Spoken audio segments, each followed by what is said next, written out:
मैं उन लोगों से एक ही बात कहना चाहूंगी जो बदनाम कर रहे हैं पवन जी को, कि किसी के बदनाम करने से कुछ नहीं हो पाएगा, वो भी उसका जो इंसान दिल का साफ है, कहते हैं ना प्योर।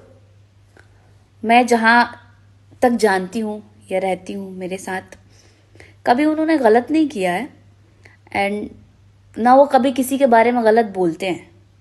कोई बोलता भी है ना तो उसको चुप करा देते हैं कि नहीं भाई छोड़ो, मत करो, सब अपनी किस्मत से और नसीब से है। एंड वक्त के साथ साथ हर एक चीज़ सामने आ जाएगा कि कौन क्या है क्या नहीं।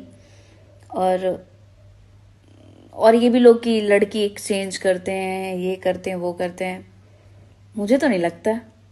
मेरे को कोई आके बोल दे कि हाँ इन्होंने ऐसा किया है, मैं चैलेंज देती हूँ कि भाई किसी को भेजो और देखो कि वो बंदा आगे से अप्रोच करता है कि वो बंदी आगे से अप्रोच करती है। जहां तक मैं जानती हूँ भाई आज के डेट में उतना सीधा और साफ सुथरा इंसान कोई नहीं हो सकता। और ये इसलिए नहीं कह रही हूँ कि मैं उनके साथ रहती हूँ या सपोर्ट करते हैं, कि एक दिल से बोल रही हूँ, और वो बहुत साफ और नेक दिल के हैं।